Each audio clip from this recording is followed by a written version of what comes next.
Ravi. G'day, thanks for coming.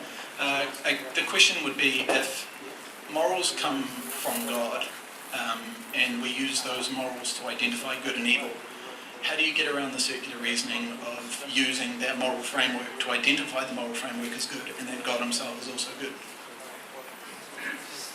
So I'm using the one really good microphone. Thank you very much, and may I introduce Dan Patterson to you, my colleague from Brisbane.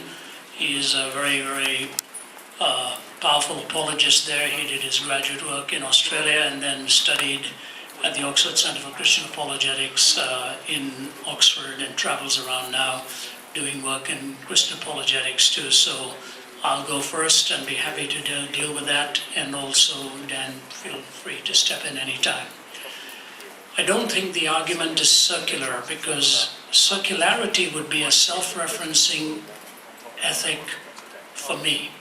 If I referred only to myself and I become the author of all that is good, but with God, who is infinite, who is uncaused, who is non-dependent, and in whom there is no contradiction, who is the creator of myself and this world, he created us with the design and the pattern to function within a certain law, and that purpose will be fulfilled in the sacredness of life.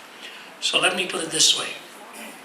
If I take a car and use that to run over somebody, I can't blame the manufacturer of the car for doing that, because that was not the purpose for which the car was made.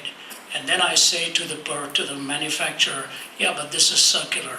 You know, you made the car and I'm using the car, and now you're telling me I shouldn't use it for that purpose. You are the ultimate cause of it.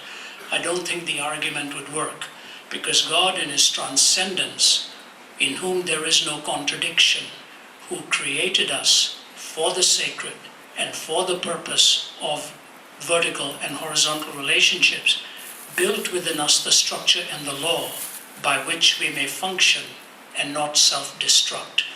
If God were finite, the question would be valid. But God is an infinite, all-knowing being who has built into our psyche and our thinking the moral framework. So I do not think the argument becomes circular. The circular argument would be something where the conclusion is already in the assumption. That's what I see as circularity.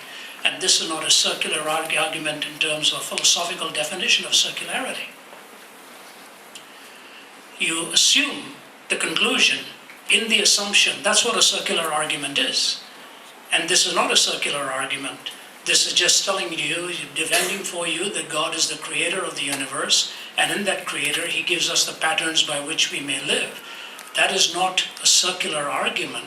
That is a transcendent demonstration of that which is objectively true. It does not borrow from the circular argument. Give to me a definition of what a circular argument is. It's where the premises hinge on the conclusion.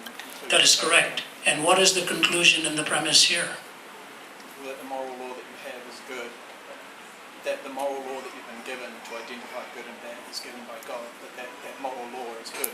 So you're getting a moral framework, using that to identify what's good and evil. If you take just the aspect of goodness, but not the moral law itself, the moral law is objective. And when we say it is good, we mean there is no self-destruction capacity in God. The opposite of good is evil, which is destructive. God cannot cease to be. How are you identifying that? How do I what? How are you identifying that if the framework... So you're asking me how I identify God? No. If good and evil is based on that moral framework, right, which you're saying comes from God, yes, and you're using that framework to identify that the framework itself is good and not evil. No, I'm not using that framework. I'm using the premise to tell you that there is no self-destruction in God. God, by definition, cannot cease to be. So is that a moral judgment outside of... No, that's not a moral judgment. That's a propositional statement of an infinite being. It's not a moral judgment. You mean it's a presupposition? Sorry? You're presupposing... It's not a presupposition. It's built into the definition of an infinite being whom we call God.